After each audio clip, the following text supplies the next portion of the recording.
Hello friends, good morning. आं दिनै स्ट्रेसनि खोथा सावरायनो सानदों थ' स्ट्रेसआ बयनावबो जायो स्ट्रेसआ जाबाय मोनसे नर्मेल फिजियोलजिकेल रेसपन्स मोनसे भाइटेल फिनोमिनन बियो थ' बे मोनसे डेन्जार सिचुएशनखौ मारै जोंनि बडिया माइन्ड बडि बा जोंनि बिहेभियारा चेन्ज जायो हेन्डेल खालामो बेखौ मिथिनानै लानाया बिराद इम्परटेन्ट ओमफ्राय जों डेन्जार सिचुएशनाव मारै फाइट बेक खालामो जोंनि बडिया जोंनि माइन्डआ बेखौनो जों आं डिसकास खालामनो नागिरदों थ' स्ट्रेस जाबाथाय मा जायो अभार थिंकिं जानाय फैयो जेनेबा मा जाबावगोन मा खालामबावनो माबा खालामनो हागोन ना हाया बेफोर थिंकिंफ्रा फैयो अभार थिंकिं जायो ओमफ्राय लोगोसे ब्रिदिं रेटआ बारायो हां मोना बायदि मोनो खायसे एकदम स्ट्रेस जाबाथाय मा खालामबावनो थैहां मोनलायलाङो खायसेथ' ओमफ्राय खायसेना स्वेटिं जायो बिरादनो सानबाय बायनानै मा जाबावगोन होननानै एकदम गिनाय फैयो ओमफ्राय बे सिचुएशनाव स्वेटिंबो जानो हागौ ओमफ्राय खायसे उन्दुनो ओंखारा हरफ्राव सानबाय बायनानै मा जाबावगोन बे स्ट्रेसनि खोथाखौनो मानो जाखो बिदि मा खालामबावनो होननानै बेफोरो साननाय फैयो बारे थ' नंखायनो उन्दुनोबो हाया मोजाङै थ' ओमफ्राय हेल्पलेस फिलिंबो फैयो आं मा खालामनो हाबावनो अभारकाम खालामनो हागोन ना हाया बिदि साननाय फैयो ओमफ्राय थ' बेफोरो जाबाथाय खायसे अभार इटिं खालामफ्लाङो नांगौनि बारा जाफ्लाङो खायसे स्मकिं खालामफ्लाङो बिसोर सानोखि स्मकिं खालामबाथाय स्ट्रेस रिलिफ जायो स्ट्रेसआ खमायो होननानै आरो खायसेनाव साननाय दङ जुदि जौ लोङोबा होमबाथाय स्ट्रेसआ खमायो होननाय साननाय दङ थ' आं मोनसे एगजामपोल होनि मोनसे सिचुएशन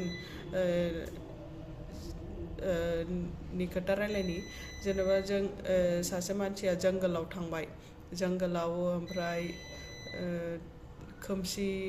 ओमफ्राय लोगोसे बे टाइमाव सिंह गाबनाय खोनाबाय सिंहखौ लायन गाबनाय खोनाबाय ओमफ्राय बियो होमबाथाय बे सिचुएशनाव बियो स्ट्रेस सिचुएशन बे मोनसे डेन्जार सिचुएशन थ' नंखायनो बे स्ट्रेस टाइमाव बियो बेहा मोनथाम अपसन दङ मोनसेया जाबाय बे खारलांनो हायो बे जायगानिफ्राय रान अवे नेक्स्टआ जाबाय फाइट बेक बिराद ब्रेभ जानानै आं जुजिथारगोन आं फाइट बेक खालामगोन होननानै फाइट बेक खालामनो हागौ बे सेकेन्ड अपसन थाबाय बेनाव ओमफ्राय थार्ड अपसना जाबाय जेबो रेसपन्सआनो गैला बे फ्रिज जाबाय एकदम गिथारनानै थ' फार्स्ट एन्ड सेकेन्ड रेसपन्सआथ' नर्मेल रेसपन्स जाबाय खिन्थु थार्डआ मा जाबावगोन होननानै लानाया बे मोनसे एकदम इनडिफारेन्ट माबा जाबाय आरो सिचुएशन बेनि थाखाय थ' गिनानैनो बिदि साननाय फैयो थ' स्ट्रेस मोमेन्टाव मा जागोन बे मानसिना बांसिन एनार्जि नांगोन साननो थाखाय थ' बांसिन ब्लाड फ्ल'बो नांगोन बांसिन अक्सिजेन नांगोन थ' बेनि थाखाय बांसिन ब्लाड सार्कुलेसन नांगोन नंखायनो हार्ट रेटआबो बारायो ब्रिदिं रेटआबो बारायो ओमफ्राय नंखायनो स्वेटिंबो जानो हागौ आरो बे सिचुएशनाव थ' बे स्ट्रेस सिचुएशना बयनावबो फैयो ओमफ्राय स्ट्रेसनि रिजन्सआ आलदा जानो हागौ सोरहाबा एग्जामनि थाखाय स्ट्रेस जानो हागौ सोरहाबा साख्रि मोननायनि थाखाय स्ट्रेस जानो हागौ सोरहाबा इन्टारभिउ सोरहाबा माबा पारफर्म खालामनायनि आवगाय स्टेज पारफरमेन्स होनायनि आवगाय सोरहाबा गान खननायनि आवगाय एग्जामनि आवगाय इन्टारभिउनि आवगाय जिखुनु सिचुएशन जानो हागौ स्ट्रेसनि कारना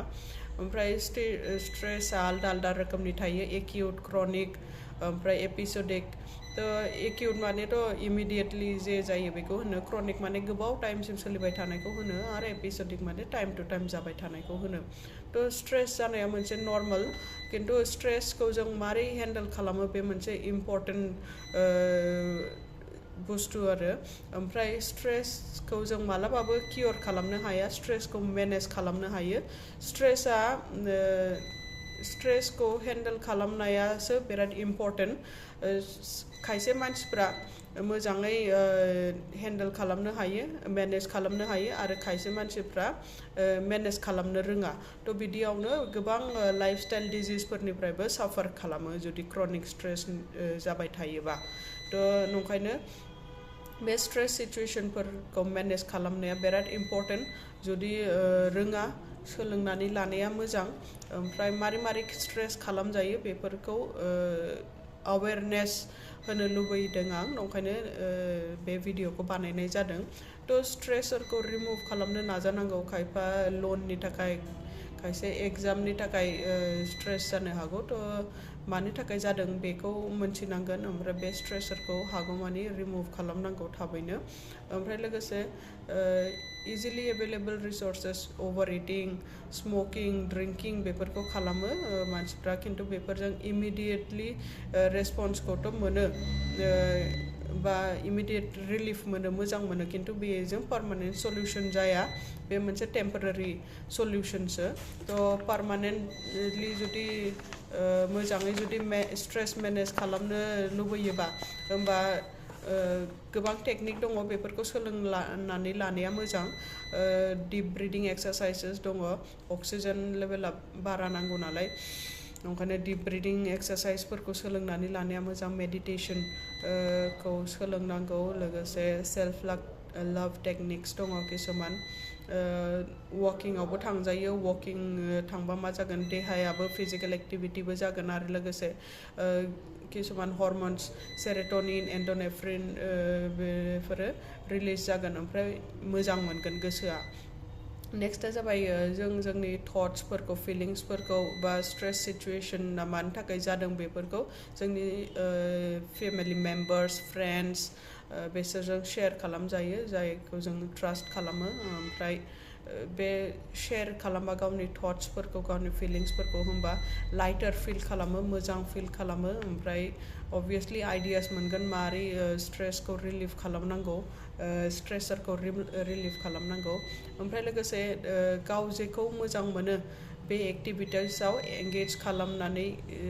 थानाया मोजां एंगेज जानानै थानाया मोजां जेरखम मुभिस नायनो मोजां मोनोबा मुभिस नायबाय सोरबाफोर माबा श' नायनो मोजां मोनोबा श' नायबाय ओमफ्राय लेखा फरायनो मोजां मोनोबा लेखा फरायबाय ओमफ्राय पडकास्ट खोनासंजायो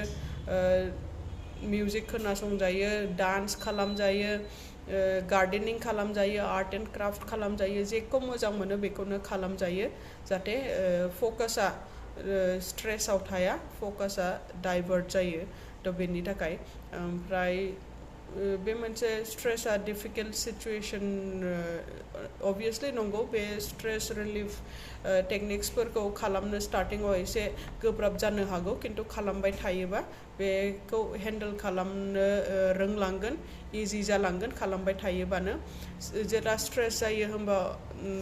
बेथ' नंगौ सानस्लाबनाय गोहो जाया खिन्थु कीप काम एसे पेशेन्स लानांगौ ओमफ्राय माया मोजां माया गाज्रि एसे साननानै खालामनांगौ बा बे स्ट्रेसखौ हेन्डेल खालामनो सोलोंनांगोन थ' बेजोंनो जोङो गावखौ हेल्दि लाखिनो हागोन जोंनि मेन्टेल हेल्थखौ बा बेजोंनो आरो फिजिकेल हेल्थआबो रिलेटेड जोंनि फिजिकेल हेल्थआबो मोजाङै थागोन होमबा ओमफ्राय खिन्थु जायहा एकदम रेगुलार स्ट्रेस जाबाय थायो एनि टाइम क्रनिक स्ट्रेसनिफ्राय साफार खालामो बिसोर एक्सुअलि काउन्सेलर बा थेरापिस्टनाव थांनाया मोजां बिसोरनि हेल्पखौ सिक खालामनाया मोजां आजिखालि गोबां साइक'लजिस्टफोर दं काउन्सेलर्स दङ थ' बिसोरखौ कनसाल्ट खालामजायो ओमफ्राय बिसोरनि हेल्प लाजायो स' दिनैनि थाखाय बेनो थेंक इउ